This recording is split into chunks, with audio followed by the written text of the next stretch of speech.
Le vrai bonheur, le bonheur durable, n'existe qu'en Dieu. Celui à qui, quand vous avez rien de ce que vous obtenez n'est plus grand. Il s'agit de la seule sécurité, le seul abri, le seul salut pour toutes nos peurs. Vous n'avez aucune autre sécurité dans le monde, aucune autre liberté. La seule vraie liberté est en Dieu. Par conséquent, il est sérieusement exposé d'établir un contact avec lui, en méditation, le matin et le soir et aussi tout au long de la journée. Dans chaque travail et tâche que vous faites. Le yoga enseigne que Dieu est un. Il n'y a ni peur, ni tristesse. Le yogi réussit peut-être sans secouer au milieu du choc des mondes en collision. Il est en sécurité en comprenant que Seigneur, où je suis, là, vous devez venir. Ne vous accrochez pas aux rêves des passagers de la vie. Vivre à Dieu et seulement à Dieu. C'est le seul moyen d'avoir la liberté et la sécurité dans ce monde. En dehors de Dieu, il n'y a pas de sécurité. Peu importe où vous allez, l'illusion peut vous attaquer. Soyez libre maintenant. Être un fils de Dieu, maintenant. Comprenez que vous êtes votre enfant, afin que vous puissiez vous débarrasser de ce rêve d'illusion pour toujours. Méditez profondément et fidèlement, et un jour se réveillera en extase avec Dieu. Et voyez à quel point le fait que les gens pensent qu'ils souffrent, toi, moi, ils sommes tous de l'esprit pur. N'ayez pas peur du sommeil effrayant dans ce monde. Éveillez-vous dans la lumière immortelle de Dieu. Il fut un temps où la vie pour moi, c'était comme regarder, impuissant à un film terrible. Et j'ai accordé trop d'importance aux tragédies organisées là-bas, puis un jour, lorsqu'il est médité, une grande lumière est apparue dans ma chambre et la voix de Dieu m'a dit « Qu'est-ce qui rêve ? Contemplez ma lumière éternelle dans laquelle les cauchemars indéniables du monde vont et viennent. Ils ne sont pas réels. Quelle énorme consolation cela représente pour moi. Aussi horrible que cela puisse être, un cauchemar n'est qu'un cauchemar. Un film agréable ou dérangeant n'est qu'un film.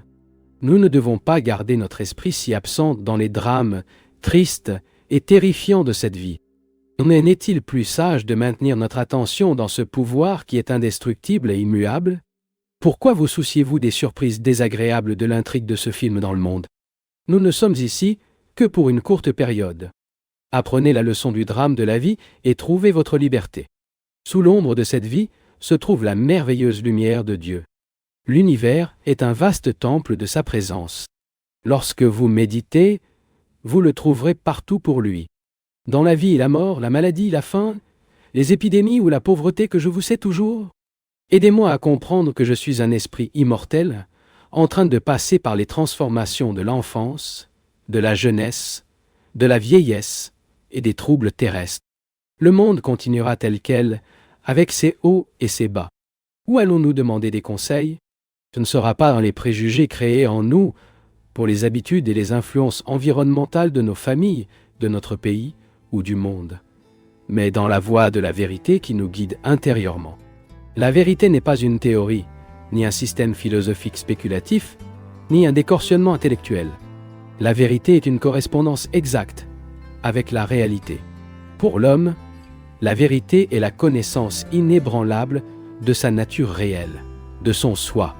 Dans la vie quotidienne, la vérité est une conscience guidée par la sagesse spirituelle qui nous impose de faire certaines choses. Non pas parce que l'on pense que cela devrait être comme ça, mais parce qu'ils ont raison. Lorsque vous êtes en contact direct avec le Créateur de l'univers, vous êtes en contact direct avec toute sagesse et toute compréhension. Ce n'est pas une injection de l'extérieur qui produit de la sagesse. La puissance et l'étendue de votre réceptivité interne sont ce qui déterminent combien vous pouvez assimiler à partir de véritables connaissances et à quelle vitesse vous pouvez l'assimiler. Lorsqu'un problème se pose, au lieu de vous terminer au fil du temps, essayez de trouver les alternatives possibles pour s'en débarrasser. Si vous ne pouvez pas réfléchir, comparez vos difficultés avec les difficultés similaires des autres. Et, profitant de vos expériences, découvrez quels chemins ont conduit au succès et lequel a conduit à l'échec. Choisissez les étapes qui semblent logiques et pratiques, puis mettez vos mains sur le travail pour les mettre en œuvre. Toute la bibliothèque de l'univers est cachée en vous. Toutes les choses que vous voulez savoir sont en vous. Pour faire ces connaissances, réfléchissez de manière créative. Vous êtes peut-être sérieusement préoccupé par un enfant, une santé ou le paiement d'une hypothèque. Ne trouvant pas une solution immédiate, il commence à s'inquiéter de la situation. Et qu'est-ce que cela en gagne? Maux de tête, nervosité et problèmes cardiaques. Vous ne savez pas comment contrôler les sentiments et les conditions auxquelles vous êtes confronté. Parce qu'il n'analyse pas avec clarté non plus, ni à ses problèmes. Au lieu de perdre du temps à vous inquiéter, pensez positivement à la façon dont éliminer les causes du problème. Si vous voulez vous débarrasser d'une difficulté, analysez-la calmement, en identifiant tous les points positifs et négatifs de la situation. Et puis, décidez des étapes qui seraient les meilleures pour atteindre votre objectif. Il existe toujours un moyen de résoudre vos problèmes. Et si vous pensez calmement, clairement, comment vous débarrasser de la cause de votre difficulté au lieu de simplement vous inquiéter pour elle, vous deviendrez un maître de la situation. Tous les hommes et les femmes qui réussissent consacrent longtemps à une profonde concentration. Ils sont capables de plonger profondément dans leur propre esprit et de trouver les perles des bonnes solutions aux problèmes auxquels ils sont confrontés. Si vous apprenez à retirer votre attention des objets de distraction et à le mettre dans un seul objet de concentration, vous saurez également comment attirer tout ce dont vous avez besoin. Si votre travail dans la vie est humble, ne vous excusez pas. Vous êtes fier, car vous faites le devoir désigné par le Père. Il a besoin de vous dans l'endroit spécifique que vous êtes. Les gens ne peuvent pas tous jouer le même rôle. Tout en travaillant pour plaire à Dieu, toutes les forces cosmiques viendront harmonieusement à son aide. Aux yeux de Dieu, rien n'est grand ou petit. Si ce n'était pas pour sa précision, lors de la construction du minuscule atome, les cieux pourraient-ils se vanter des structures fières ou arctum? Les différences entre importantes et sans importance sont certainement inconnues du Seigneur. Sinon, par manque de broche, le cosmos s'effondrerait. Essayez de faire les petites choses d'une manière extraordinaire. Vous devez progresser. Essayez d'être le meilleur de votre profession. Exprimez le pouvoir illimité de l'âme dans tout ce que vous faites. Vous devez créer en permanence et produire de nouveaux succès et ne pas devenir automate. Tous les travaux purifient s'il est exécuté avec la motivation correcte. Nous devons faire face à notre prochain problème ou à notre prochain service avec notre énergie concentrée et exécutez-le parfaitement. Cela devrait être notre philosophie de vie. Par la persévérance, cultivons l'originalité créative et développer leur talent à travers la puissance illimitée de Dieu, de la communion quotidienne avec lui dans une profonde méditation, par l'utilisation de méthodes commerciales honnêtes, de la loyauté à son employeur, en pensant à son entreprise comme si elles étaient à vous, et en cultivant une mélodie intuitive avec votre supérieur. Et en cultivant... Il est facile de ne rien accéder, sans espoir, et donc de renoncer à travailler sur le succès financier de la vie. Il est facile de gagner de l'argent malhonnête lorsqu'une opportunité apparaît, mais il est mal de chercher une excuse pour ne pas faire un effort pour gagner sa vie hors lotement. Exceptionnel est l'homme qui gagne de l'argent en abondance, altruiste, honnête et rapidement, juste pour Dieu et pour votre travail et pour faire les autres heureux. Une telle activité développe de nombreuses qualités de caractère supérieures qui aident la personne à la fois dans leur chemin spirituel et dans la vie matérielle. Gagner de l'argent, honnêtement et prodigieusement, pour servir l'œuvre de Dieu, est le deuxième art suprême qui ne réussit que l'art de percevoir Dieu. La responsabilité et connaissances organisationnelles, l'ordre, le leadership et l'utilité pratique sont développés dans le processus de réussite des affaires et sont des qualités nécessaires pour la croissance intégrale de l'homme. Ceux qui recherchent la prospérité uniquement pour eux-mêmes finiront par pauvres ou souffriront de disharmonie mentale. Mais ceux qui considèrent le monde comme leur maison et qui se soucient vraiment de la prospérité du groupe ou du monde et travaillent pour cela, trouvent la prospérité individuelle droite. C'est une loi droite et secrète. L'altruisme est le principe qui gouverne la loi de la prospérité. Je n'ai rien cependant. Je sais que s'il avait faim, il y aurait des milliers de personnes dans ce monde qui me nourriraient parce que j'en ai donné beaucoup de milliers. Cette même loi fonctionnerait pour quiconque le pensait, non pas en eux-mêmes comme fin, mais chez d'autres personnes dont ils ont besoin. Chaque jour, faites quelque chose au profit des autres, même si c'est quelque chose d'insignifiant. Si vous voulez aimer Dieu, vous devez aimer les gens. Ce sont ses filles. Vous pouvez être utile dans le plan matériel en donnant ce dont ils ont besoin et sur le plan mental, réconforter la souffrance, courage à une amitié divine et à un soutien moral craintif aux faibles. Vous semez également la bonté lorsque vous suscitez l'intérêt pour Dieu et lorsque vous cultivez un plus grand amour pour Dieu, une foi plus profonde en eux. Lorsque vous quittez ce monde, les richesses matérielles seront laissées pour compte, mais toutes vos bonnes actions vous accompagneront. Des gens riches qui vivent dans des gens de la cupidité et des égoïstes qui n'aident jamais les autres n'attirent pas la richesse dans leur prochaine vie. Cependant, ceux qui distribuent et partagent, qu'ils aient grand-chose ou on peut, attireront la prospérité. C'est la loi de Dieu. Considérez l'abondance divine comme une puissante pluie rafraîchissante. Vous le recevrez selon le bol que vous avez entre vos mains. Si vous avez une petite tasse, vous ne recevrez que ce montant. Si vous avez un bol, il vous remplira. Quel type de réceptacle êtes-vous prêt à recevoir l'abondance divine? Peut-être que votre vide est défectueux. Si c'est le cas, réparez-le en jetant la peur, la haine, le doute et l'envie, et puis le lavez avec les eaux purifiées de la paix, de la tranquillité, de la dévotion et de l'amour. L'abondance divine obéit à la loi du service et de la générosité. Donnez et recevoir. Donnez au monde le meilleur que vous ayez et le meilleur que vous reviendrez vers vous.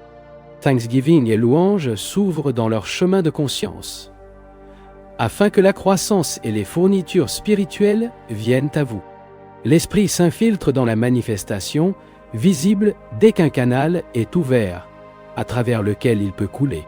Pour les hommes qui méditent sur moi comme leur vraiment, toujours unis à moi, et dans un culte ininterrompu, je réponds à leurs besoins et je rends leurs gains permanents, qui sont fidèles à leur Créateur, le réalisant dans toutes les différentes phases de la vie. Ils découvrent qu'il s'occupe de sa vie, même dans les plus petits détails, et qu'avec des prévisions divines, prévoit ses voies. Cette strophe de la Gita nous rappelle les paroles du Christ, mais cherche d'abord le royaume de Dieu et sa justice, et toutes ces choses vous seront ajoutées.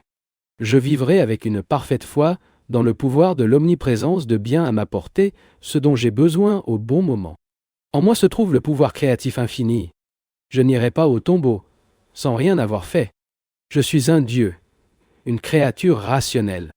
Je suis la puissance de l'esprit, la source dynamique de mon âme et moi créerons des révélations dans le monde des affaires, dans le domaine de la pensée et de la sagesse. Mon Père et moi en sommes un. Je peux créer tout ce que je veux, tout comme mon Père créatif. Oh, Père, je veux une prospérité, une santé et une sagesse incommensurables, non pas de sources terrestres, mais de vos mains généreuses et aux pieds qui ont tout. Je ne serai pas un mendiant qui demande à un mortel une santé et des connaissances illimitées. Je suis votre Fils, et en tant que tel, j'exige sans limite l'héritage du Fils divin qui fait partie de vos richesses et dignités. Père, c'est ma prière. Je me fiche de ce que vous avez de façon permanente, mais donnez-moi le pouvoir d'obtenir tout ce dont j'ai besoin quotidiennement. La tranquillité est l'état idéal avec lequel nous devrions recevoir toutes les expériences de la vie. La nervosité est l'opposé de la tranquillité. Et sa prédominance de nos jours en fait quelque chose de très proche d'une épidémie mondiale. Seuls ceux qui aiment l'harmonie dans leur âme connaissent l'harmonie qui imprègne toute la nature. Celui qui n'a pas cette harmonie intérieure manque également son manque dans le monde. L'esprit chaotique voit le chaos partout. Comment peut savoir à quoi ressemble la paix si elle ne l'a jamais goûtée? Celui qui a une paix intérieure, cependant, peut rester dans cet état même au milieu de la discorde à son extérieur. Lorsque vous vous inquiétez, une statique passe par votre radio mentale.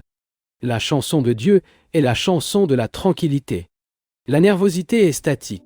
La tranquillité est la voix de Dieu qui vous parle à la radio de votre âme. La tranquillité est l'encouragement vivant de l'immortalité de Dieu en vous. Tout ce que vous faites doit être fait en paix. Voici le meilleur médicament pour votre corps, votre esprit et votre âme. C'est le mode de vie le plus sublime. La paix est l'autel de Dieu. La condition dans laquelle le bonheur existe. Si vous gardez votre esprit à résoudre ne jamais perdre la paix, vous pouvez atteindre la divinité. Gardez une chambre de silence secrète en vous, où il ne fera pas de mauvaise humeur, des épreuves, des difficultés ou des disharmonies. Retirez toute la haine, le désir de vengeance et les désirs.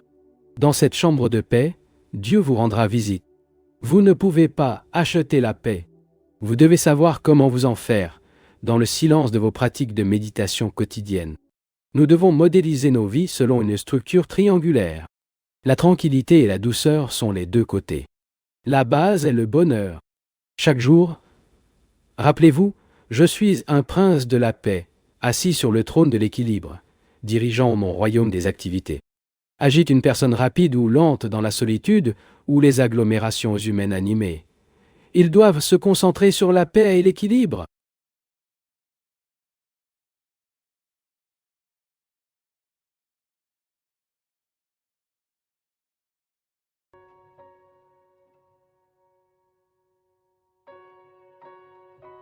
L'ancienne méthode orthodoxe est de nier la tentation, de la supprimer.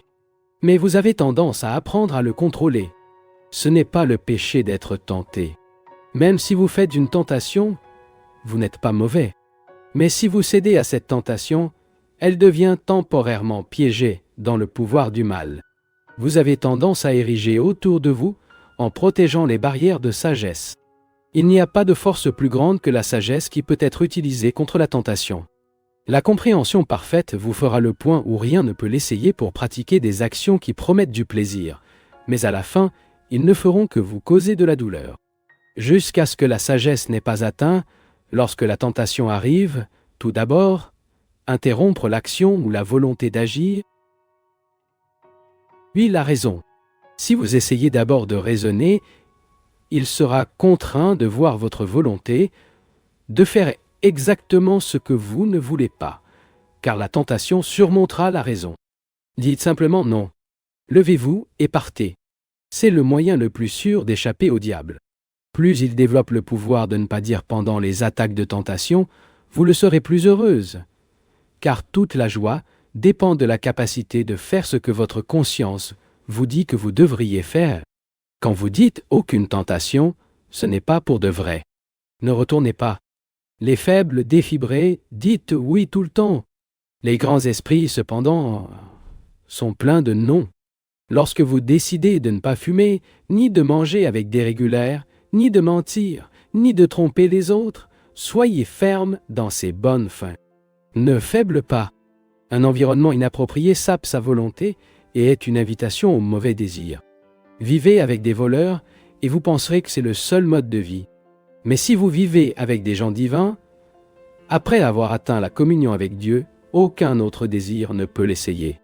Si vous avez une mauvaise habitude ou une inclination karmique privée, ne mélangez pas avec les gens avec ce même genre de mauvaise habitude.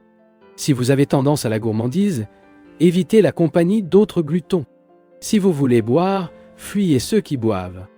Les gens qui soutiennent leurs mauvaises habitudes ne sont pas des amis caugres.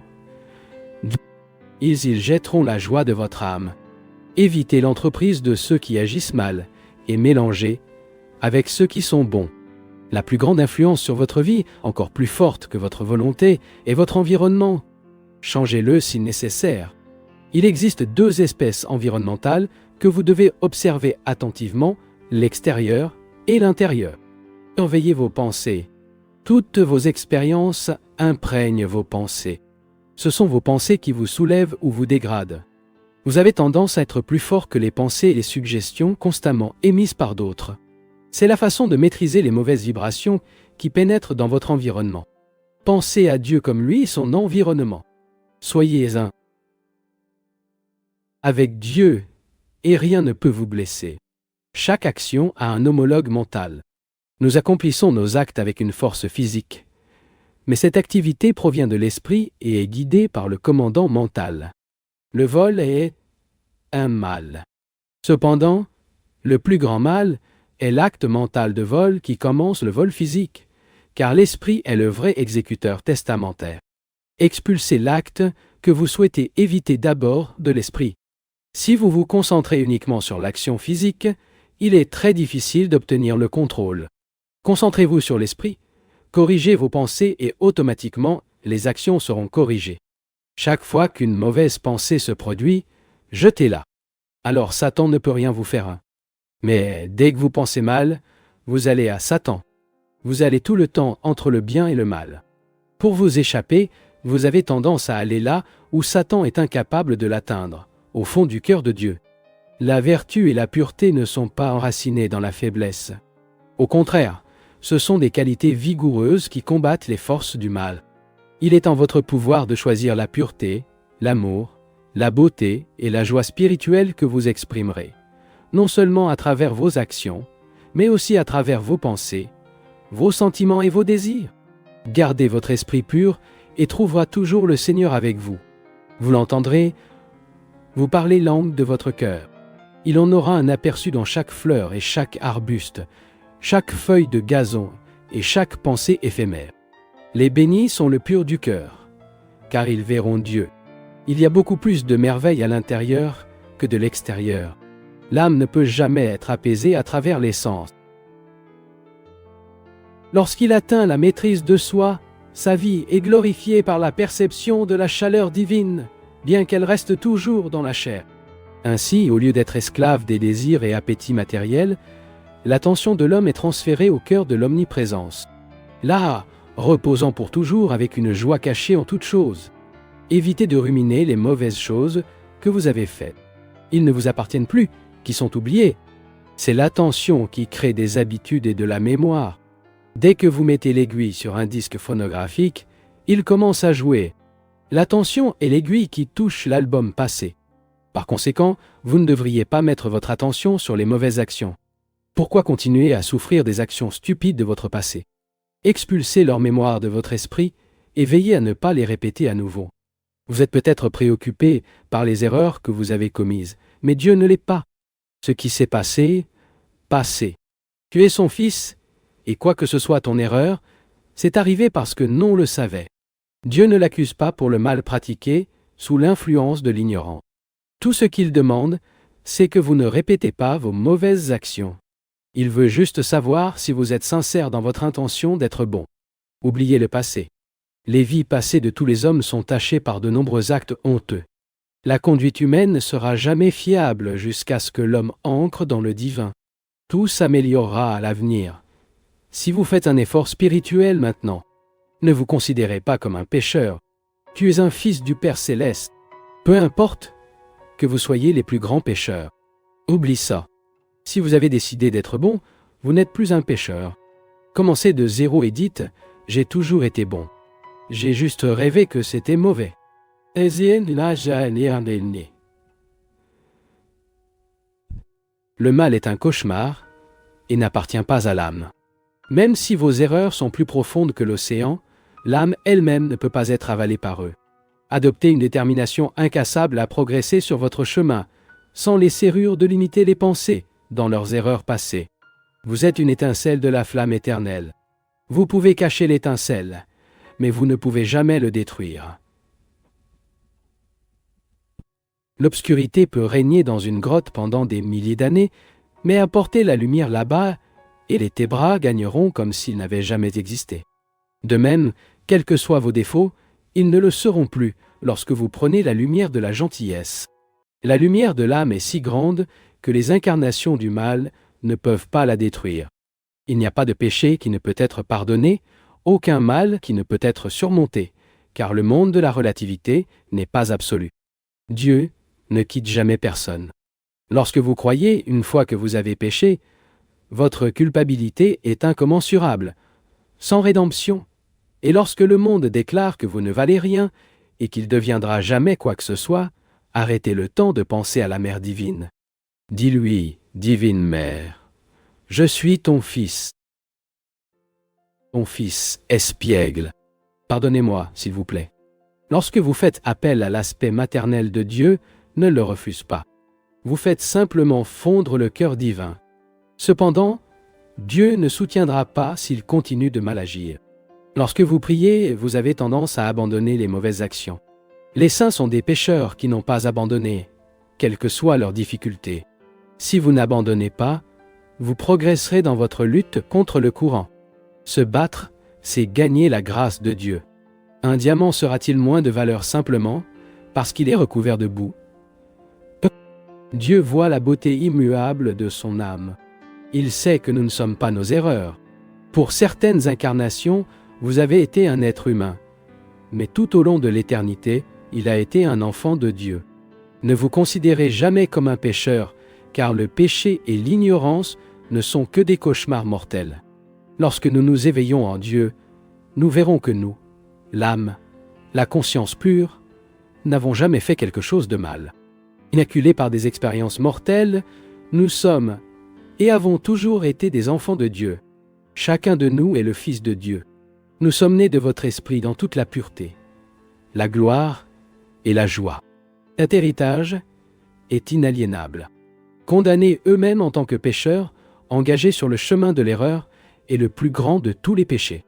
La Bible dit-elle, « Ne savez-vous pas que vous êtes le temple de Dieu et que l'Esprit de Dieu habite en vous? Rappelez-vous toujours que le Père l'aime inconditionnellement. Le mal est l'absence de joie authentique. C'est ce qui en fait un mal, évidemment. Sinon, vous diriez que le tigre perpète une mauvaise action en dévorant sa proie. La mort est la nature du tigre. À lui, donnée par Dieu. Les lois de la nature sont impersonnelles. Le mal est observé lorsque l'on révèle un potentiel pour obtenir une joie intérieure.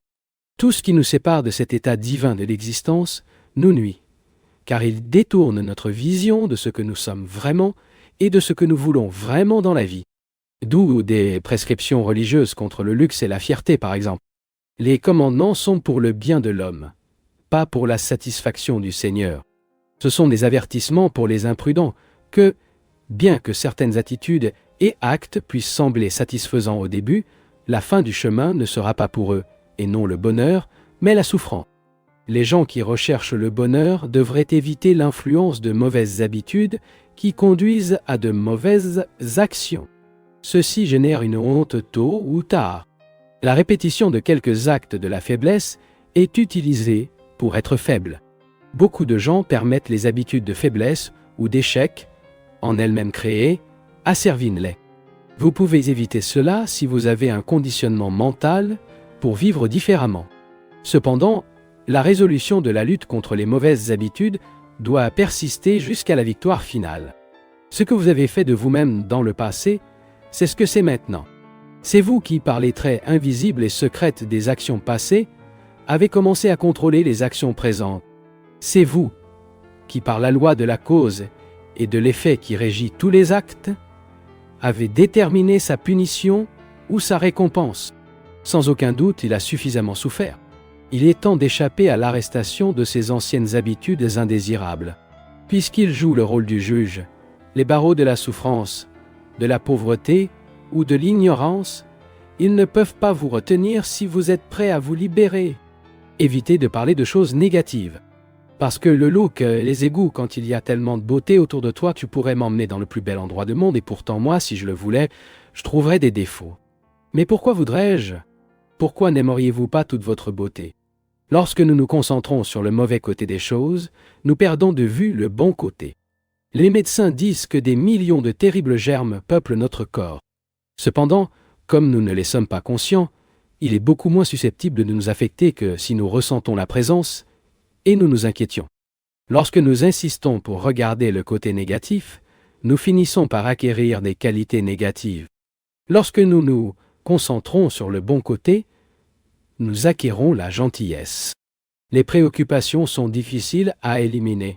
Vous vous êtes intensifié et bientôt d'autres grouillets à venir, vous ne savez pas où. Ils dévorent presque leur vie. Tout comme nous utilisons du poison pour lutter contre les insectes qui infestent notre maison, Nous devons utiliser les produits chimiques de la paix pour détruire les pensées tristes. Chaque fois qu'un essaim de soucis vous attaque, ne faites pas attention à vous et attendez calmement en cherchant l'insecticide. Entorse avec sa puissante pulvérisation de sérénité. Vous ne trouverez pas ce spray dans une pharmacie. Vous devrez le fabriquer dans le calme de votre pratique quotidienne de concentration.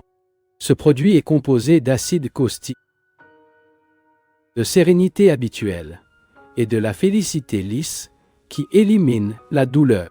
Les acides de sérénité et de bonheur devraient être préparés dans le laboratoire d'autodiscipline dans des tentatives répétées. Les préoccupations sont soulagées par la sérénité et le bonheur, mais qui leur est complètement éradiquée est la solide culture de la paix imprimée. Ils ne peuvent pas être supprimés par plus de préoccupations ou par le désir stupide de les supprimer. Tous les ravageurs de ce type seront détruits uniquement par l'habitude de nourrir une paix durable. Prends soin de toi. L'esprit doit être protégé des 4 états psychologiques alternatifs de tristesse, du faux bonheur, de l'indifférence et de la paix trompeuse, passive. Chacun d'eux cherche à maîtriser l'ego à des intervalles brefs. Chaque fois peut remplacer les 3 autres. Observez bien un visage et pourra dire lequel de ces états contrôle le propriétaire. Le visage d'une personne reste rarement calme lorsqu'il est dominé par l'un des 4 états mentaux stables. Chaque fois qu'une personne se voit refuser le désir de quelque chose, comme la santé ou le plaisir, la souffrance apparaît et change son visage. Le sourire du prince est expulsé par le dégoût du roi, qui torture les muscles et déforme l'expression.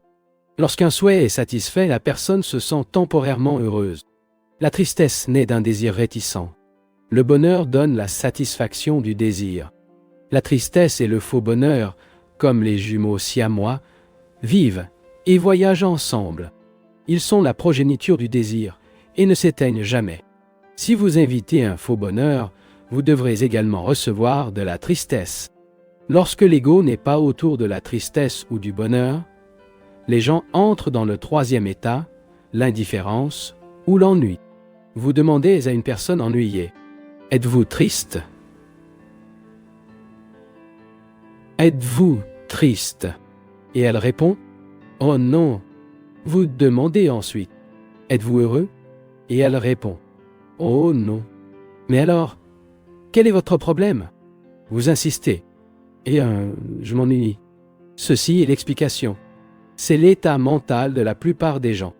En plus des états mutables de tristesse, de faux bonheur et d'indifférence, il y a l'état neutre de la paix mentale passive.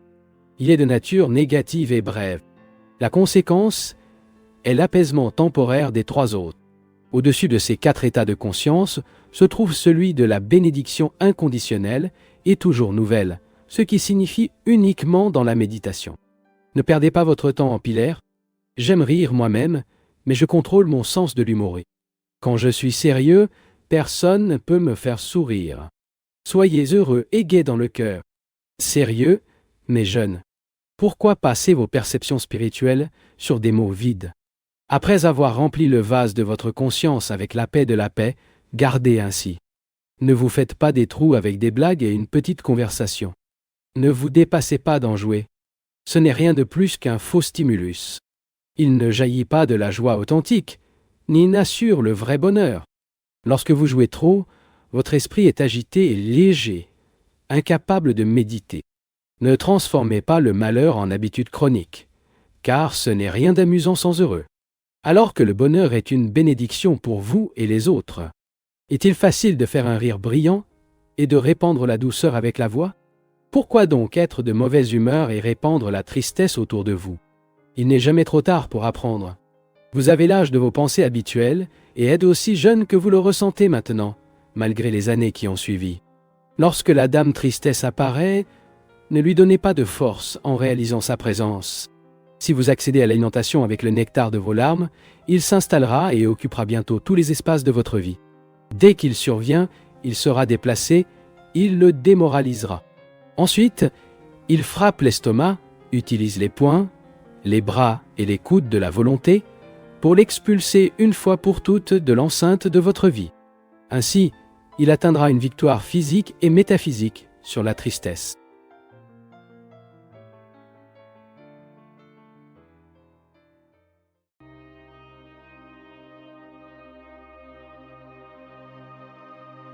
Il y a des gens qui réussissent naturellement, tout comme il y a des échecs habituels. John, mon ami et étudiant, était l'un de ces échecs de naissance. Les jeunes, intelligents, travailleurs, ne semblaient jamais bien. Quel que soit un travail ou une entreprise qui organiserait, sous pression, abandonné et sans sou, a demandé mes conseils. Et il m'a dit, « Seigneur, je suis un échec complet. Pour une raison mystérieuse, non seulement a perdu mon emploi, mais après m'avoir utilisé, mon patron a fait faillite. Je ne veux pas chercher un autre emploi de peur de déranger les affaires de mon nouvel employeur en raison de l'influence délétère de ma vibration de l'échec. Je suis considéré comme une défaite par tous mes amis et maintenant je crois vraiment que je ne pourrai jamais gagner. » Grâce à ma recommandation, John a obtenu un emploi dans une petite entreprise. Je lui ai conseillé de faire la déclaration suivante quotidiennement avant de me coucher et après me lever. Jour après jour, n'importe où, je gagne de plus en plus dans mon emploi. Un mois s'est écoulé et John m'a prévenu. « Honorable monsieur, l'entreprise dans laquelle vous me mettez va de mal en pis. S'il vous plaît, sortez-moi avant de le détruire pour de bon. Peut-être que ma démission de save de ruine. Et je vous ai demandé de continuer avec votre déclaration réussie et de rester dans le travail. » Quelques jours plus tard, il est venu vers moi la nuit, avec un air de soulagement, et s'exclamant « C'est produit !» Je lui ai demandé « Que s'est-il passé ?» « Eh bien, les affaires de mon patron ont échoué. Comment vous ai-je dit que cela se produirait ?» Je l'ai regardé et j'ai tiré. Tous les soirs et tous les matins, alors que vous tracez mentalement la déclaration, jour après jour, je m'améliore de mieux, vous vous empirez de pire. Il a admis la vérité de ces mots. Souriant, j'ai demandé à John d'éliminer toutes les vibrations négatives lors d'une déclaration positive, comme un esprit convaincu et conscient influence le subconscient, qui à son tour, cela affecte l'esprit conscient grâce à la force de l'habitude. J'ai expliqué à John que ses succès étaient conditionnés par sa capacité créative, son environnement, ses habitudes précédentes et après la naissance, et que ce n'est que lorsqu'il établit un contact avec tous puissamment superconscients pourrait produire la cause d'un succès absolu.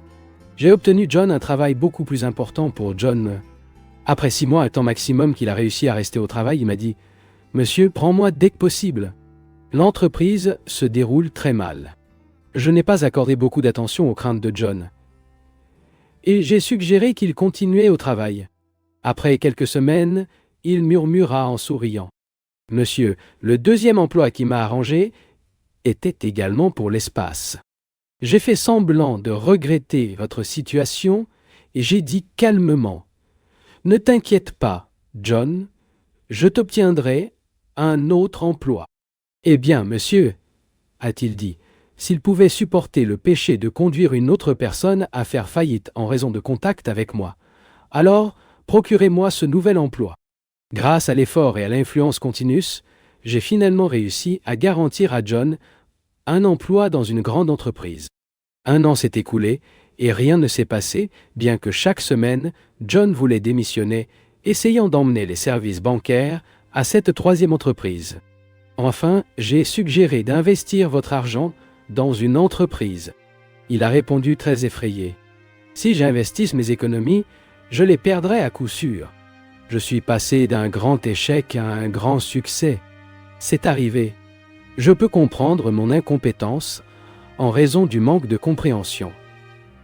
Mais je ne comprends pas comment j'enterrais les affaires des autres en raison des forces de mes vibrations d'échec. » Et j'ai répondu « Vous n'avez pas enterré les entreprises où vous étiez. La loi de l'attraction qui régit les personnes ayant des vibrations similaires était responsable. Vous avez attiré les entreprises par la ruine et vice-versa, alors que 2 pompes déclenchées roulant ensemble pour la pente. Vous étiez un échec et l'entreprise était sur le point d'échouer. Selon la loi de l'affinité intime, vous êtes descendu côte à côte de la colline de l'échec et avez explosé en même temps. Les Occidentaux doivent comprendre que l'esprit est plus grand que leurs inventions. Plus de temps doit être consacré à l'art du contrôle mental pour obtenir, par la science, un succès complet. Et moins de temps devrait être consacré à la recherche de produits mentaux, le coût de la négligence, la culture de son esprit, qui fait tout et tout peut tout. Suivez le chemin souligné par l'Inde, qui conduit à l'acquisition de superconscience et contrôle absolu de l'esprit. De cette façon, vous apprendrez à créer ce dont vous avez besoin à volonté. L'esprit est la source de toutes vos tribulations et de tout votre bonheur. Vous êtes plus fort que tout ce que vous faites face. Si vous ne comprenez pas cela maintenant, vous devrez comprendre plus tard. Dieu vous a donné le pouvoir de contrôler votre esprit et votre corps pour être exempt de douleur et de souffrance. Ne dis jamais que j'en ai marre. N'empoisonnez pas votre esprit en pensant que si vous ne pouvez pas manger certains aliments, vous en souffrerez, et ainsi de suite. Ne permettez jamais à votre esprit de conduire des pensées de maladie ou de limitation. De cette façon, vous verrez que votre corps changera pour le mieux. L'esprit est le pouvoir qui crée votre corps. S'il est faible, votre corps s'affaiblira. Ne vous inquiétez pas et ne s'ennuie pas avec quoi que ce soit. Si vous renforcez votre esprit, vous ne ressentirez pas de douleur corporelle. Et, peu importe ce qui se passe, vous devez toujours être mentalement libre. Si vous utilisez de manière constructive la puissance que vous avez déjà, plus de puissance le fera.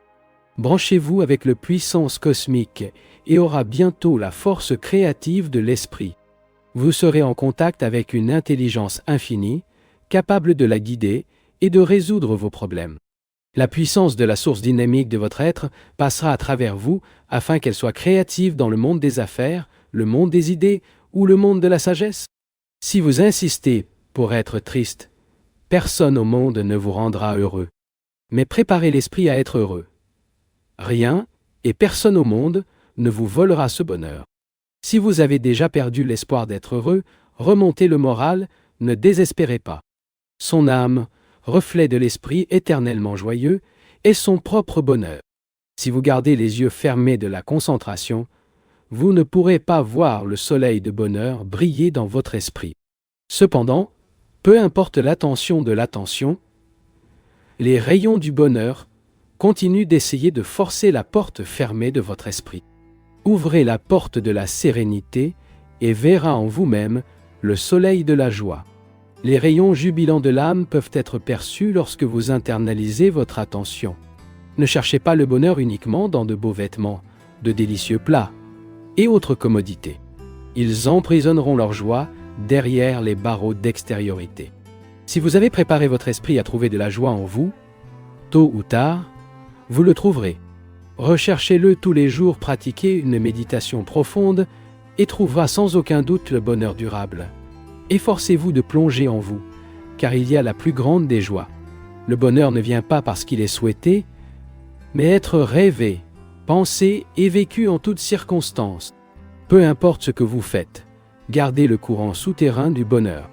La rivière secrète de la joie coulant sous les sables de vos pensées est le sol rocheux de vos aspirations. Certaines personnes sourient presque tout le temps, bien qu'elles aient la poitrine érodée par la tristesse. Ils vont progressivement derrière l'ombre de ces sourires vides. D'autres ne sourirent que de temps en temps, mais se nourrissent sous la surface d'innombrables sources de paix juvénile. Apprenez à être heureux dans votre cœur, malgré tout ce qui se passe, et parlez-vous. Le bonheur est le plus grand des droits divins de la naissance. Le trésor caché de mon âme. J'ai trouvé secrètement plus riche que les rois ne peuvent rêver. Le caractère fort est généralement le plus heureux. Ils ne blâment pas les autres pour les problèmes qui sont dus à leurs propres actes et au manque de compréhension. Ils savent que personne n'a le pouvoir d'augmenter ou de diminuer leur bonheur, sauf lorsqu'ils permettent eux-mêmes des pensées négatives ou les mauvaises actions des autres à les affecter. La détermination ferme d'être heureux vous aidera à ne pas s'attendre à ce que votre situation change, en jugeant que cela réside le problème. Essayez d'être heureux en toutes circonstances. Si parfois le bonheur semble dépendre de certaines conditions, Changez-les pour être heureux tout le temps. Ne soyez pas arrêtés par des règles, car il n'y a pas de règles sans exception. Peut-être dites-vous que si cela se produit, je serai très heureux. N'attendez pas. Prenez le plus grand prix de bonheur maintenant à votre portée. Car l'incendie amarre de la désir de bonheur. Et, par conséquent, son report ne réserve que des déceptions. Le bonheur grandit grâce à ce qui le nourrit. Apprenez à être heureux, d'être heureux tout le temps. John a dit « Si j'ai de l'argent, je serai heureux. » Après être devenu riche, a-t-il dit « Je serai heureux s'il peut se débarrasser de mon indigestion aiguë. » La maladie a été guérie, mais il pensait que si je me marie, je serai heureux. Le premier mariage ne vous a fait que malheur. Le second était encore pire. Il pensait qu'il serait plus heureux s'il a également divorcé de sa deuxième épouse et l'a fait. Aujourd'hui, à l'âge de 70 ans, imaginez, je ne serai heureux que s'il est à nouveau jeune. Et donc les gens essaient d'atteindre le but du bonheur sans jamais y parvenir.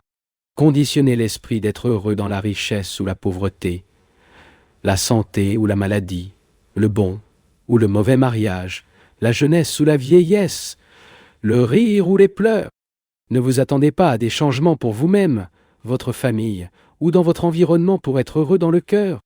Doivent être maintenant. Qui que vous soyez ou où que vous soyez. L'homme moderne est fier de répondre scientifiquement à la réalité. Parce que je fais la proposition suivante. Analysez la vie dans un laboratoire, par exemple. Oh, les gens aiment faire de la recherche. Alors que diriez-vous de rechercher vous-même? D'autres, leurs attitudes envers le monde, leurs idées et leurs comportements.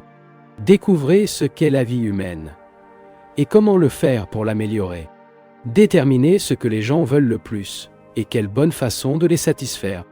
Déterminez également ce qui s'efforce le plus d'éviter et comment ils peuvent esquiver cet invité insupportable. En physique et en chimie, lorsqu'une personne veut une réponse exacte, il devrait poser la bonne question. Il en va de même pour la vie. Essayez de découvrir pourquoi tant de gens sont malheureux.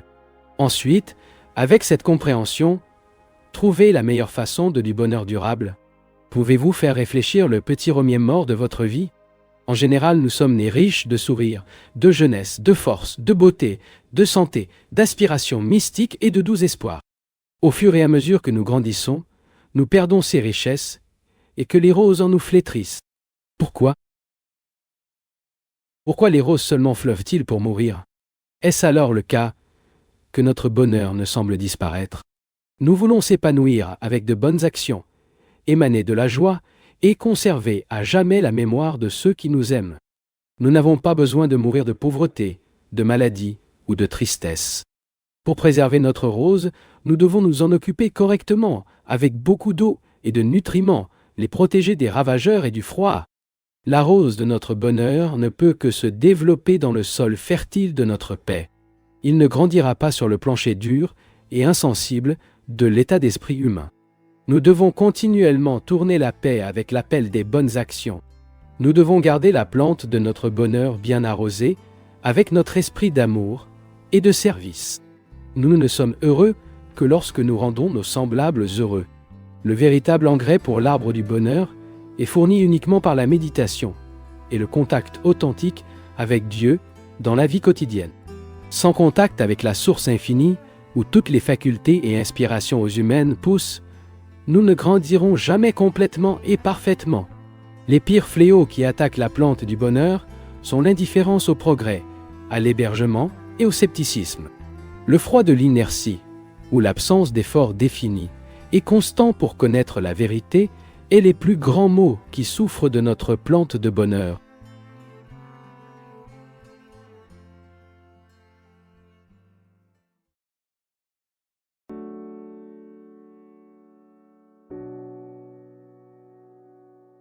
La peur, l'inquiétude et la colère sont les causes mentales de la nervosité. Lorsque vous êtes en colère, empoisonnez le sang et embrassez vos nerfs. La colère modifie la chimie du sang et affecte la circulation. Quand il survient, vous devenez un instrument d'ignorance et faites des choses erronées. Lorsque vous vous inquiétez, vous paralysez vos nerfs. La guérison est de rester calme tout le temps et de faire de votre mieux. Si quelque chose se passe mal, corrigez l'erreur. Observez les faits intelligemment, sereinement, et obtiendra la bonne compréhension. Cultivez la paix, le calme, la joie. Plus vous êtes plus calme et plus gai, mieux vous vous sentirez. Plus vous vous inquiétez, plus vous êtes envahi par la colère ou la peur, moins vous aurez d'équilibre. Et plus les étapes apprécient, moins elle sera nerveuse. Sachez qu'il y a une loi divine pour vous protéger. Votre nervosité disparaîtra lorsque vous reconnaîtrez que vous êtes un avec Dieu. Vous n'êtes pas de la chair, mais l'esprit derrière la chair. Chaque nuit, avant d'aller au lit, disons: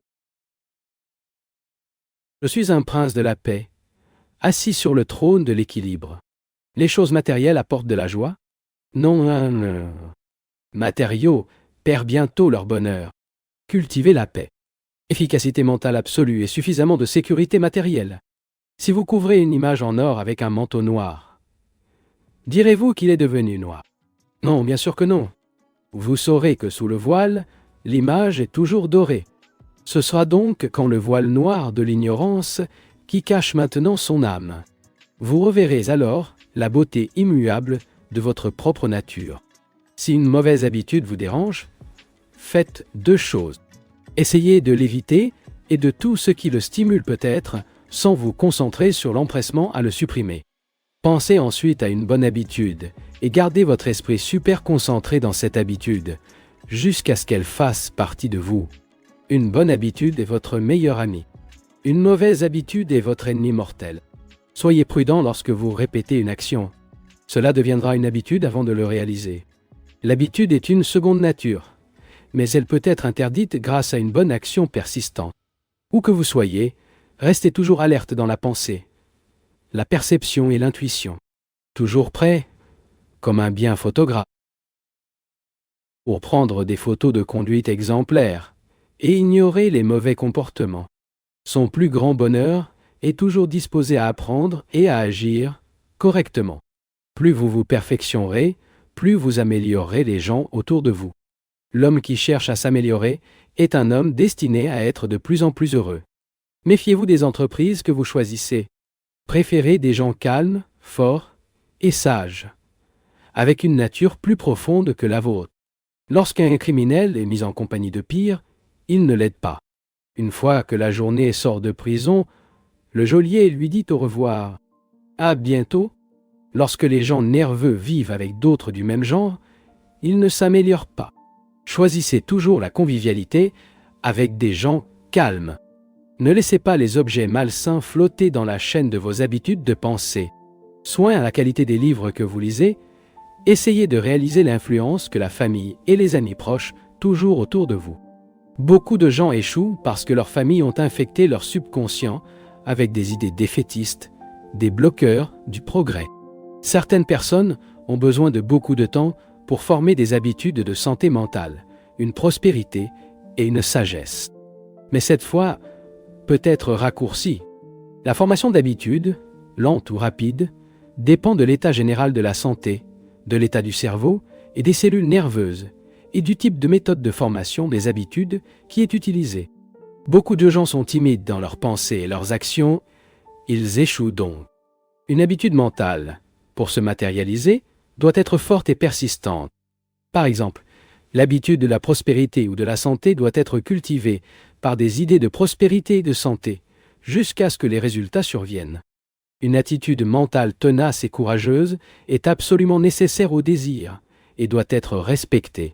Alors qu'une personne désavantageuse et dispersée a besoin de longtemps pour former une simple habitude, l'individu intelligent et dévoué peut facilement former une habitude mentale en un instant, juste qu'elle veut. Donc, si vous avez une habitude mentale, physique et spirituelle qui empêche vos progrès, débarrassez-vous maintenant et ne reportez pas cette décision. Pratiquez toute action insignifiante ou importante avec une attention rapide et totale. N'oubliez pas que l'attention est une aiguille qui trace les rainures dans l'enregistrement de la cellule de votre mémoire. Un homme malsain n'a pas d'instrument qui suscite la mémoire. La distraction émousse l'aiguille de l'attention. L'attention alerte, profonde et sensible est l'aiguille qui attire des jus dans l'enregistrement de la cellule de mémoire. Essayez de bien remplir les petites obligations. Saviez-vous que vous n'utilisez que 5 ou 6% de votre attention dans ce que vous faites? Essayez d'utiliser 100% dans le travail que vous faites. Tout le bon travail est le travail de Dieu tant que vous le faites avec la conscience divine. Mais le travail, fait pour une raison purement égoïste, est un travail matérialiste et rien de plus. Lorsque vous gagnez de l'argent, et que même n'ayant pas de famille, pensez toujours que vous faites ceci au profit de leurs semblables. Supprimez la fausse division entre la tâche matérielle et spirituelle. La mémoire doit être formée et utilisée pour évoquer des expériences uniquement nobles et édifiantes. Seuls les bons récoltés de l'expérience devraient être autorisés à entrer dans le réservoir de mémoire. Toute idée pernicieuse qui pénètre dans ce réservoir émergera comme des mots ou des actions tôt ou tard. Si seul le bien est présent, seul le bien émergera. Stockez soigneusement les portes de votre esprit. Un homme qui vivait dans l'immensité glacée de l'Alaska avait un goût délicieux de raisin envoyé par un ami de Fresno. Il est tombé amoureux de ce point avec les fruits qu'il a obtenus à Fresno, où tous les types de raisins poussent en abondance et ont quitté l'Alaska pour toujours. L'homme, quand il est arrivé à Fresno, a été invité chez un ami où une jeune femme lui a emmené un tas de raisins qu'il a tant appréciés. Le nouveau venu était hors de sa propre joie alors qu'il craquait ses baies murmurées. « Ah, je vous remercie du fond du cœur. Merci beaucoup. J'ai quitté l'Alaska précisément à cause de ces fruits, car mon Seigneur peut en avoir autant que vous le souhaitez. J'ai un vignoble, et chaque jour je vous apporterai une poignée de boucles, a déclaré la femme. Le lendemain, tôt le matin, elle est arrivée à la maison du connaisseur de raisins avec le panier complet. L'homme, qui ne pouvait pas encore digérer tous les raisins avalés la veille, apparut à la porte, souriante, point à sauter de joie dans la perspective de rester coincé dans les boucles que le lady l'a pris. « Ah! À quel point vous pouvez les avoir merveilleux en tant que quantité! Combien de chance! Merci, merci! » a crié l'homme. Elle a goûté des baies en présence de femmes pour l'éducation, même si elle a toujours apporté sa bouche le goût de ceux qui n'avaient pas encore été digérés.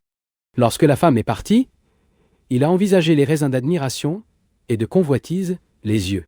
1 heure s'est écoulée, et l'homme a recommencé à sucer les raisins. Toute la journée n'était que des raisins et des raisins. Le lendemain du jour, la jeune femme est apparue avec une quantité encore plus grande des fruits de son vignoble et a appelé l'homme. À moitié endormi, sans grand enthousiasme et un peu ennuyé d'avoir été déchiré d'un sommeil profond, mais forçant un sourire amical, l'homme a salué la dame des raisins. « Bonjour, bonne femme. Merci pour un si beau cadeau. » Le 3e matin, comme toujours, il y avait la femme avec beaucoup de boucles de raisins. L'homme endormi avec un rire jaune sur son visage, salué dit « Madame, je m'apporte gentiment ces raisins, mais la vérité est qu'elle a encore un peu d'hier. » Mercredi matin, la femme a de nouveau appelé l'homme de l'Alaska, apportant une grande quantité de raisins. Il y est allé à contre-cœur et, sans souriant, l'a salué. « Ah, les raisins encore! Une grande partie de votre gentillesse, mais j'en ai déjà assez. » Mais la femme, ne croyant pas cette histoire et pensant que l'homme ne voulait tout simplement pas abuser de sa générosité, l'a emmené encore plus de raisins le 5e jour. Il frappa à la porte et il sautait du lit comme s'il avait vu un fantôme, cria « Quelle horreur, madame! Râpe, raisins et plus de raisins? Avec l'enfer, les raisins encore ?» La femme a souri et a dit « Je suis heureux de voir que vous détestez les raisins. Je pense que je ne me priverai plus du plaisir de les vendre. » Cette histoire montre que l'excès est toujours mauvais. Peu importe à quel point une chose est agréable, si vous en faites trop, cela cessera de vous donner du plaisir, et à la place, vous vous donnerez un dégoût. N'oubliez pas, n'en faites pas trop dans la nourriture, le sommeil, travail, dans l'activité sociale, ou tout autre, aussi agréable que cela puisse être, car une indulgence excessive n'apporte que du malheur. Il doit être distingué entre le nécessaire et le superflu. Les choses nécessaires sont peu nombreuses, tandis que les superflus n'ont pas de fin. Pour être libre et heureux, considérez uniquement vos besoins. Arrêtez de nourrir les souhaits sans compte et poursuivez le feu de l'aventure trompeuse. Plus cela dépend des choses extérieures à votre bonheur, moins vous ressentez de bonheur. Souhaitant le superflu est le moyen le plus sûr de l'appauvrissement. Ne soyez pas un esclave des biens et des biens. Essayez de réduire vos besoins. Passez du temps dans la poursuite du bonheur et du bonheur durable. L'âme immuable et immortelle se cache derrière l'écran de votre conscience, où les images sombres de la maladie, de l'échec, de la mort, etc. sont peintes. L'ego de changement illusoire est installé dans sa nature immortelle. Intronisez votre conscience instable dans l'immuabilité intérieure et la sérénité qui sont le trône de Dieu. Faites manifester votre âme bénie, jour et nuit. Le bonheur peut être assuré par l'exercice de l'auto-témoignage, la culture d'habitudes simples et de pensées élevées. Et pour l'économie d'argent, même si vous obtenez beaucoup, essayez de gagner plus afin d'aider les semblables à s'aider eux-mêmes. L'une des lois tacites de la vie est que quiconque aide les autres à obtenir l'abondance et le bonheur sera toujours aidé et obtiendra de plus en plus de prospérité et de l'aventure. C'est une loi de bonheur qui ne peut pas être violée. N'est-il pas préférable de vivre d'une manière simple et frugale d'enrichir vraiment ? L'âme ne peut pas respecter l'aventure perdue dans des choses matérielles, car le confort qu'ils offrent est illusoire. Après avoir perdu le contact avec la bénédiction intérieure divine, l'homme cherche à étancher sa soif de bonheur dans les faux plaisirs des sens, au niveau les plus profonds de son être. Cependant, il reste conscient de son précédent état d'immanence avec Dieu. La véritable satisfaction vous échappe parce que, passant du plaisir sensuel, ce qu'il poursuit, c'est son bonheur perdu sur les genoux du Seigneur. En vous-même, le seul endroit où il peut être trouvé, pour leur bonheur, plutôt que d'aller à la source inépuisable de toute la joie en elle-même. Notre temps avec des choses qui ne durent pas. Le drame de la vie a sa moralité dans le fait que ce n'est que cela. Un drame, une illusion. La folie, imaginant que la représentation est réelle et durable, pleure les parties tristes, regrette que le joyeux ne s'éternise pas et ne déploie pas que la pièce doit se terminer. La souffrance est la punition de votre cécité spirituelle. Mais les sages, sachant que le drame n'est qu'une illusion, cherchent un bonheur éternel dans le moi intérieur.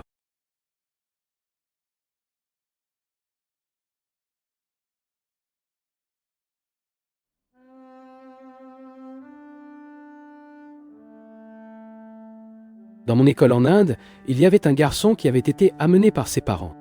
Nous n'acceptions que les enfants de moins de 12 ans, mais il était beaucoup plus âgé. Je vous ai dit que je pourrais avoir une condition si j'étais prêt à être bon. J'ai eu une conversation sincère avec le garçon et lui avais dit que vous avez décidé de fumer, et vos parents ne veulent pas fumer. Vous les avez vaincus, mais vous n'avez pas pu vaincre votre propre malheur. Cela vous fait du mal. Ma flèche a atteint la cible, il a commencé à pleurer et a dit que mes parents vivaient en me frappant.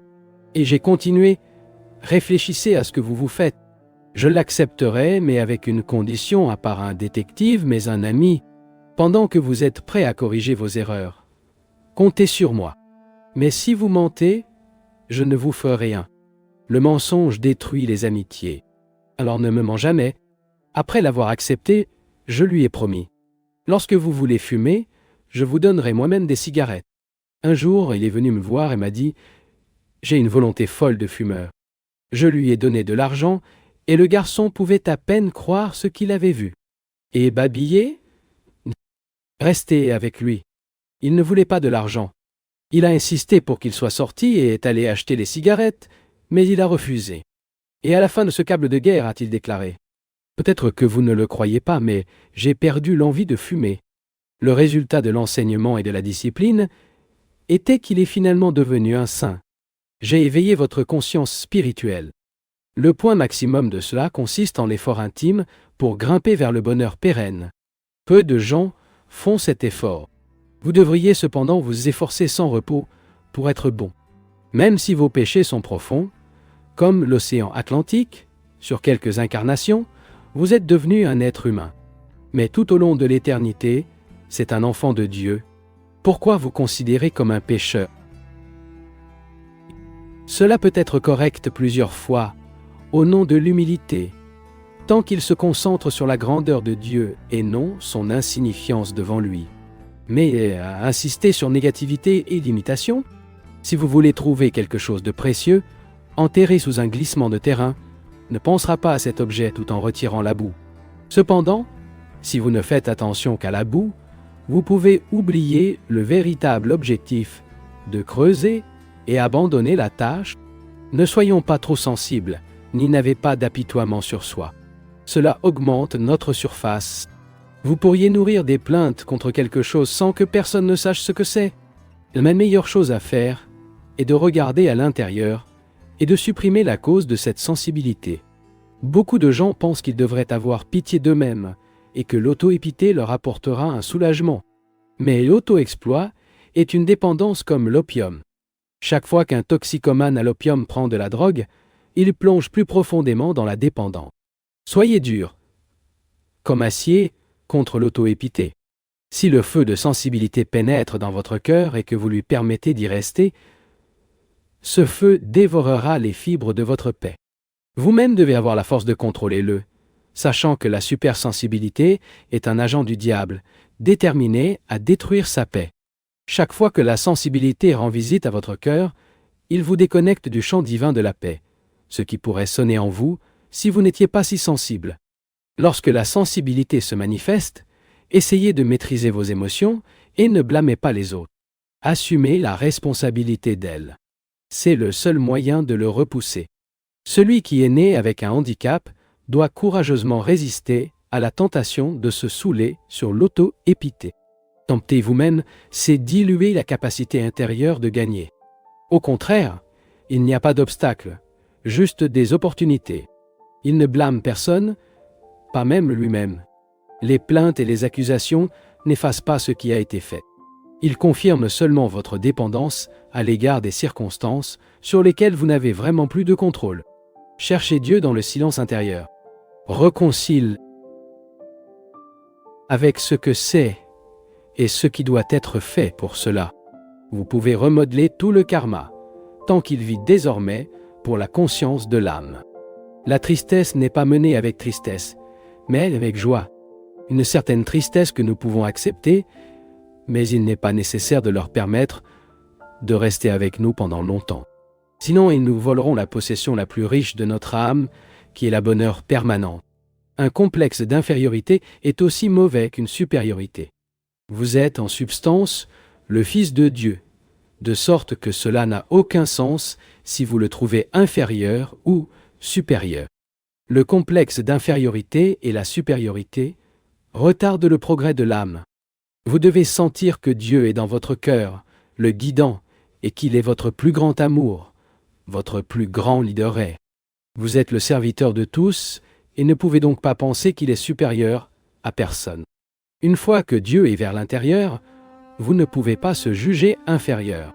Le complexe d'infériorité est né du contact avec des personnes avec un esprit faible et la fragilité d'un subconscient inné.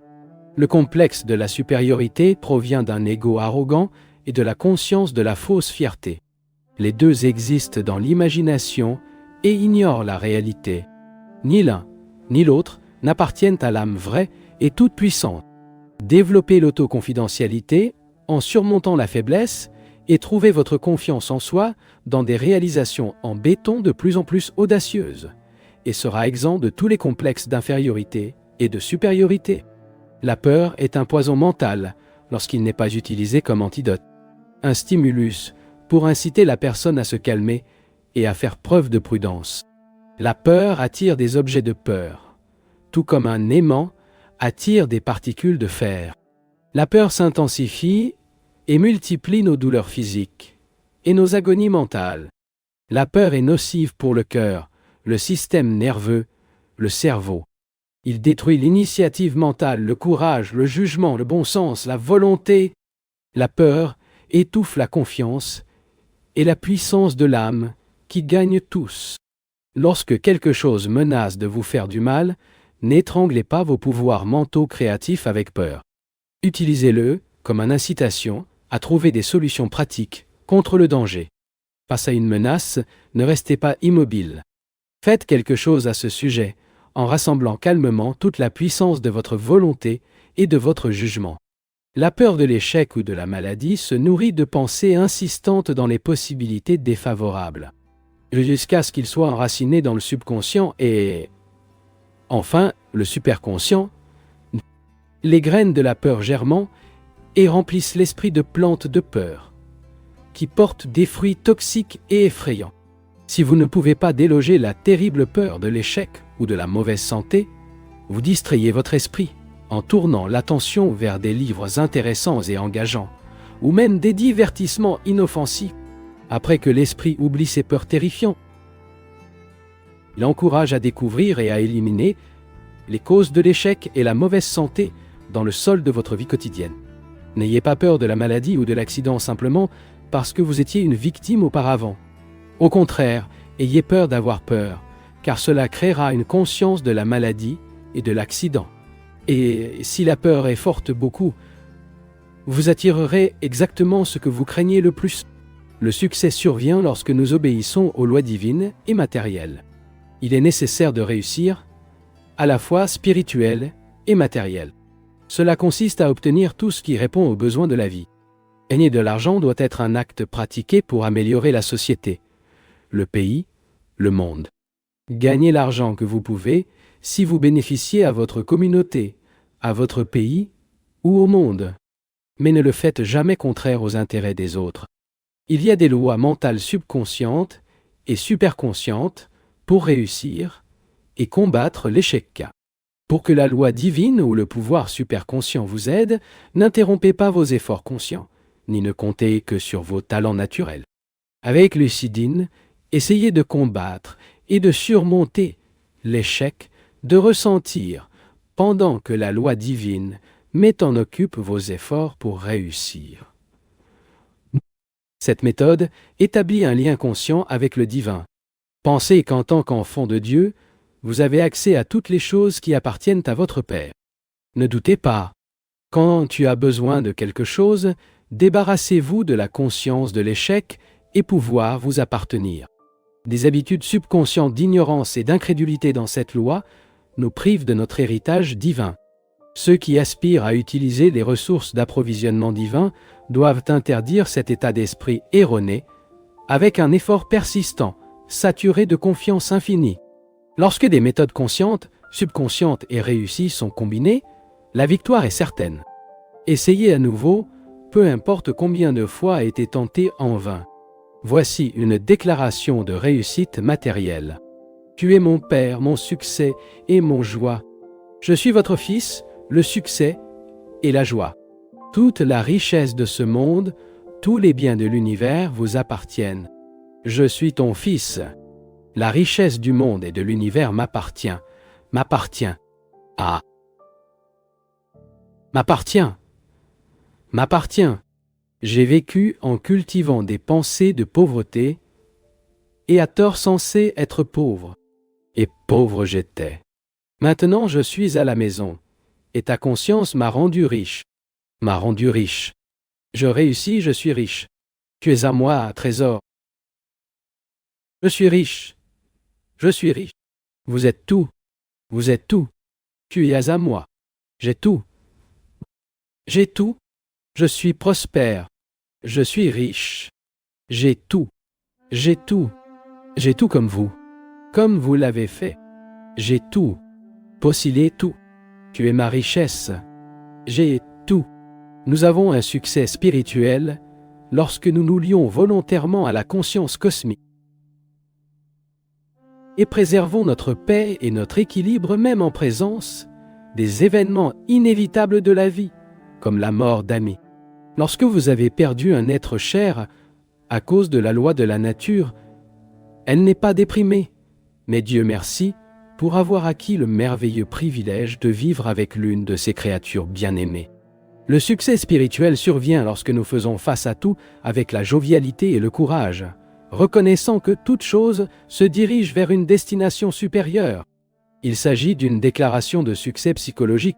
Je suis courageux, je suis fort. L'arôme des pensées réussies m'entoure, m'enveloppe. Je suis retenu, je suis calme. Je suis affectueux, je suis adorable, je suis l'amour, et la sympathie. Je suis charmant et attrayant. Tout me plaît. J'essuie les larmes et les craintes. Je n'ai pas d'ennemis, bien que certains pensent que ce sont mes ennemis. Je suis ami avec tout le monde. Je n'ai pas de mauvaise habitude à manger, à m'habiller, à agir. Je suis libre. Je suis libre. Je vous invoque, ô attention, afin que vous ayez la concentration et la pratique dans les choses que je fais, les travaux que je fais. Je peux tout faire. Ce que je pense faire, ce que je pense faire. Dans l'église ou dans le temple, lors de la prière, mes pensées et mes radios surviennent contre moi et empêchent mon esprit de vous atteindre. Et empêcher mon esprit de vous atteindre. Cela m'apprend à récupérer mon esprit et mon cerveau, perdus dans la matière afin que vous puissiez vous donner dans la prière et l'extase, la méditation et la rêverie. Je veux te révérence, méditant au sommet de la montagne et en solitude. Je ressentirai votre énergie, coulant entre mes mains actives. Si je vous perdais, je vous rencontrerai en action. Témoignez toute votre foi en Dieu et ne doute jamais que votre pouvoir fonctionne pour vous, encourageant vos pensées, prières et croyances afin de vous fournir une force infinie, capable de le guérir et les autres. Reconnaissez qu'il est avec vous en tout et qu'il restera toujours à vos côtés. Lorsque je suis en bonne santé ou que je suis sage, faites-le avec vigoureuse pour interdire toutes les pensées négatives et défavorables et les disciples du subconscient qui peuvent chuchoter. Votre imbécile ne gagnera jamais. C'est un échec complet. La sagesse est impossible pour vous. Sachez que lorsque nous voulons une chose intensément, elle se matérialise à court terme. Ignorez l'heure à faire des déclarations. Lorsque vous les pratiquez, l'aspirant spirituel doit être infiniment patient. Croyez que c'est sain par nature lorsque vous voulez une bonne santé. Croyez qu'il est prospère par nature lorsqu'il désire la prospérité. Croyez qu'il est sage par nature lorsqu'il désire la sagesse. Ensuite, la sagesse, la prospérité et la santé se manifesteront à elles-mêmes.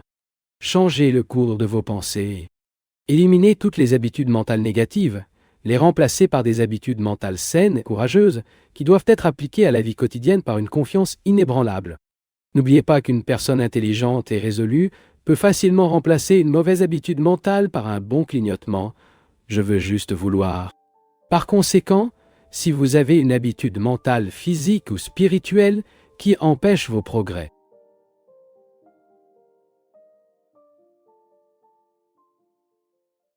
Ce que tu viens de regarder n'était pas juste une vidéo, c'était un exercice de présence.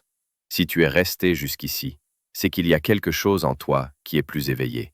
Commente ce qui t'a le plus marqué, ce qui est resté avec toi, et partage avec quelqu'un qui apprécie aussi ce genre de conversation. Merci, une grande accolade, et à très bientôt.